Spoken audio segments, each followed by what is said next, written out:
Hello guys, మా Kurnool to Chirala trip గురించి part 1లో మీకు ఎలా చీరాల చేరుకున్నామో, మేము సీ బ్రీజ్ రిసార్ట్లోకి చేరుకునేంత వరకు కూడా డీటెయిల్గా వివరించాను. ఈ వీడియోలో అయితే సీ బ్రీజ్ రిసార్ట్ గురించి, అక్కడ రూమ్స్ ప్రైజెస్ గురించి, ఇంకా ఏమేమి ఫెసిలిటీస్ ఉన్నాయి వీటన్నింటి గురించి కూడా ఈ వీడియోలో మాట్లాడుకుందాం.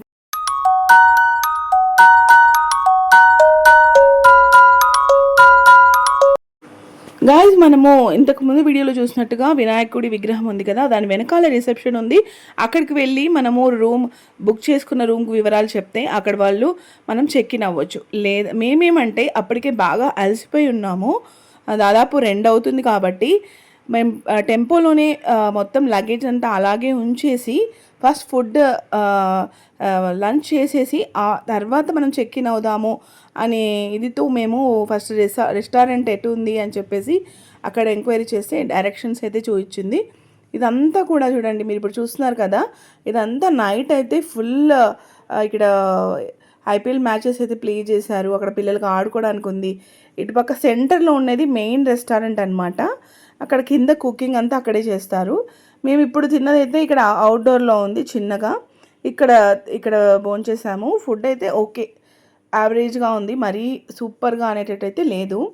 మేము సీ ఫుడ్ ఎక్స్పెక్ట్ చేసి వెళ్ళాం, బట్ ఫిషింగ్ టైం కాదంట. సో సీ ఫుడ్ కొంచెం మిస్ అయ్యామన్నమాట.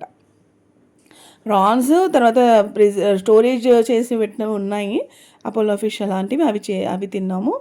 తర్వాత ఫస్ట్ అయితే ఒకసారి అలా మొత్తము కొంతమంది ఇంకా తినే వాళ్ళు తింటున్నారు. ఈలోపు నేను మా అన్న పిల్లలు అక్క పిల్లలు అలా కలిసేసి అలా చూద్దాం ఒకసారి ఎలా ఉందో అనేసి, నేను మీకు కూడా చూపిద్దాము అని చెప్పేసి వీడియో అంతా కవర్ చేశాను. ఇదంతా కూడా రిసార్ట్కి సంబంధించింది అండి. ఇక్కడంతా నైట్ చైర్స్ వేసేసి ఇక్కడ డిన్నర్ ఇక్కడ కూడా చేయొచ్చు మనము.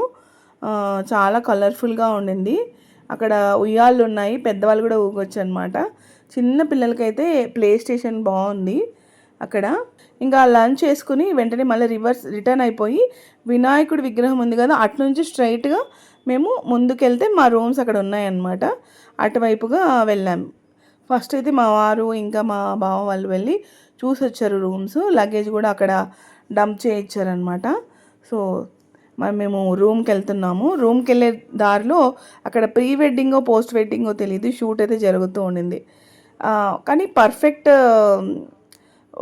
ప్లేస్ అండి. ప్రీ వెడ్డింగ్ షూట్స్ కానీ పోస్ట్ వెడ్డింగ్ షూట్స్ కానీ చాలా బాగుంటుంది. కపుల్ షూట్స్ కానీ సూపర్గా ఉంటుంది. ఇదంతా మా రూమ్కి వెళ్ళే దారి ఎంత గ్రీనరీ, నేచర్ ఫ్రెండ్లీ అయితే ఉండింది. అందరూ అలసిపోయి జర్నీ చేసి స్ట్రెయిన్ అయ్యారు కదా, అందరం ఫస్ట్ ఫ్రెష్ అప్ అవ్వాలి అని ఇదితో పిల్లలంతా వెయిటింగ్, మేము కూడా వెయిటింగ్. ఇదంతా కూడా ఒక కాటేజ్ టైప్లో ఉండింది. గార్డెన్ వ్యూ రూమ్స్ అనమాట ఇవి. మేమైతే ఒక సూట్ రూమ్ తీసుకున్నాము. ఒక మనకి 9 బెడ్స్ ఉంటాయి. ఎక్స్ట్రా బెడ్కి 650 రూపీస్ ఛార్జ్ చేస్తారు. 9 బెడ్స్ ఉన్న రూమ్ అయితే మాకు 11,000 రూపీస్ పడింది. అండ్ చిన్నదైతే సింగిల్ బెడ్రూమ్ 3,000, గార్డెన్ వ్యూ అయితే 3,500. ఇంకా కొంచెం సీ వ్యూ కూడా ఉన్నాయంట అటుపక్క, మేము చూడలేదు. అవి కొంచెం దీనిపైన కాస్ట్లీ ఉన్నాయి, 5,000 వరకు ఉన్నాయి. రాగానే ఫస్ట్ డే వాళ్ళు వాటర్ బాటిల్స్ అయితే ప్రొవైడ్ చేశారు. మొత్తం ఒకటే రూమ్లో 4 బాత్రూమ్స్ ఉన్నాయి, ఏసీ కూడా ఉంది, ఫ్యాన్స్ కూడా ఉన్నాయి. ఇంకా అందరం ఒకరొకరు ఫ్రెష్ అప్ అయ్యారనమాట. లంచ్ చేసి వచ్చాం కదా, ఈవినింగ్ బీచ్కి వెళ్ళాలని అందరం రెడీ అయిపోయాము. మా వారైతే చిన్నపిల్లల్లాగా బాల్ ఆడుతూ ఉన్నారు. చూడండి, ఇది ఇక్కడ కనిపిస్తుంది కదా, అది సింగిల్ బెడ్రూమ్ అనమాట. అది కూడా ఒకటి తీసుకున్నారు. తర్వాత 9 బెడ్స్ ఉన్నది కూడా ఒకటి తీసుకున్నారు, ఎందుకంటే పిల్లలు ఎక్కువ మంది ఉన్నారు, అందరూ ఒక చోటు ఉండాలి అన్నట్టు. ఇంకా అందరూ ఒక్కొక్కరుగా అందరు రెడీ అయిపోయామన్నమాట బీచ్కి వెళ్ళాలని చెప్పేసి.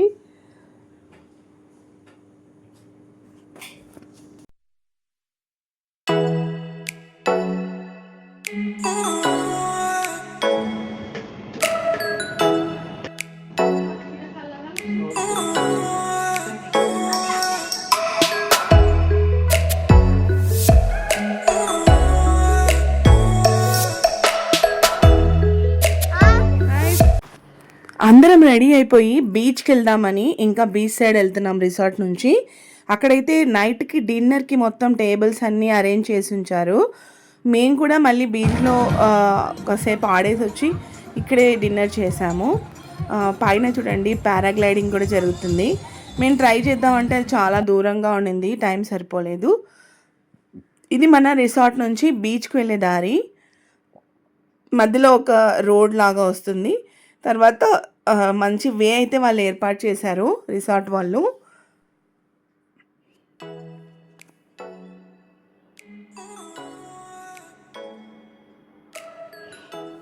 వే కూడా చాలా బాగుంది చూడడానికి. మధ్యలో బీచ్ లిల్లీస్ ఉన్నాయి సైడ్ బై సైడ్. మేము తర్వాత మరుసటి రోజు నైట్ వచ్చేసరికి ఇక్కడ ఒక బర్త్డే ఫంక్షన్స్ నైట్స్ వేసి మంచిగా అరేంజ్మెంట్స్ చేసి ఈవెంట్స్ జరుగుతూ ఉన్నాయండి.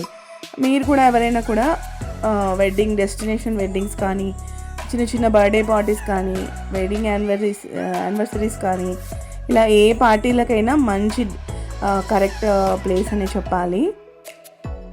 మొత్తానికైతే మేము సముద్రం వరకు వచ్చేసాము, బీచ్లోకి వచ్చేసాము. అందరు మొత్తం చాలా థ్రిల్లింగ్గా ఫీల్ అయ్యారు. ఇంకా ఒక్కసారి వెళ్ళి స్టార్టింగ్ కొంచెం భయం వేసింది, కానీ కొంచెం లోపలికి కొంచెం ముందుకు వెళ్ళేసరికి వాటర్లో మాకు ఈ భయం అనేది తెలియలేదు. పారాగ్లైడింగ్ అయితే మళ్ళీ ఇక్కడ ఒకసారి దగ్గర నుంచి చూశాను. మాకు మ్యాక్సిమం వెళ్ళాలని అనిపించింది, బట్ ఎక్కడో కొంచెం లాంగ్గా నడుచుకుంటూ వెళ్ళి అక్కడ ఉందంట, అందుకే వెళ్ళలేదు. ఇంకా పిల్లలందరూ ఒక్కసారిగా సముద్రంలోకి వెళ్ళి బాగా ఎంజాయ్ చేశారనమాట ఫుల్గా.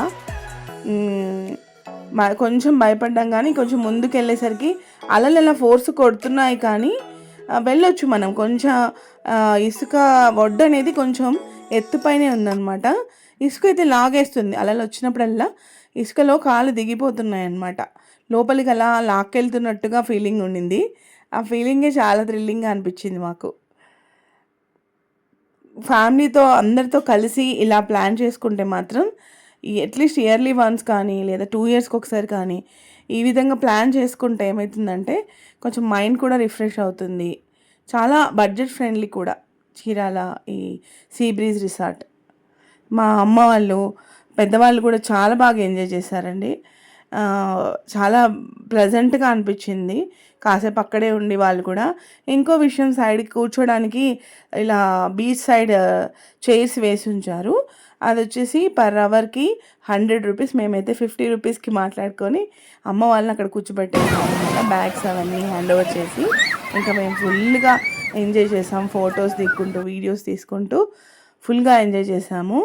ఇదంతా ఈ సాటర్డే రోజు రీచ్ అయిన తర్వాత నైట్ వరకు మేము చేసిన అల్లరి అనమాట. మీరు కూడా ఇలా ప్లాన్ చేసుకుంటే మాత్రం ఒక్కరోజు సరిపోదండి. నేనైతే డ్యామ్ షూర్గా చెప్తాను, 1 డే అయితే సరిపోదు. ఎందుకంటే ఒకసారి మనం బీచ్లోకి వెళ్ళామంటే బయటికి రాబుద్ది అవ్వదు. అంటే ఈవెన్ దో స్విమ్మింగ్ అయితే రాకపోయినా కూడా కాసేపు మనము ఒడ్డున వాటర్ అలల్ని ఎంజాయ్ చేయొచ్చు అనమాట బాగా. మేము చూస్తున్నారు కదా వీడియోలో, అలాగా మీరు కూడా మంచిగా ఎంజాయ్ చేయొచ్చు, భయం అనేది లేదు. మళ్ళీ నేను వైజాగ్ బీచ్ కూడా చూసాను, అక్కడ కొంచెం భయం అనిపిస్తుంది. కమింగ్ టు చీరాల చాలా ఫ్రెండ్లీ బీచ్ అనే చెప్పాలి. కొంచెం కేర్ఫుల్గా అయితే ఉండాలి, మరీ లోపలికి వెళ్ళకుండా ఈ విధంగా కొంచెం దూరం వరకు వెళ్ళొచ్చు. మనం బీచ్లో ఎంజాయ్ చేసి వచ్చాక ఇక్కడైతే మంచిగా అరేంజ్ చేశారు. ఐపీఎల్ మ్యాచ్ రన్ అవుతుంది. వచ్చాక డైరెక్ట్గా అలో చేయరు, అక్కడ బయటనే ఎంట్రన్స్లో ట్యాప్స్, షవర్ ఉంటుంది. అదంతా ఇసుక అంతా కడిగేసుకొని మనం లోపలికి రావాలి. ఇదండి మా సాటర్డే రోజు రీచ్ అయిన రోజు మా డే ఎలా గడిచింది. రిసార్ట్ డీటెయిల్స్ అన్నీ ఇందులో షేర్ చేశాను కదా. నెక్స్ట్ వీడియోలో నెక్స్ట్ డే ఎలా స్పెండ్ చేశామనేది ఎక్స్ప్లెయిన్ చేస్తాను.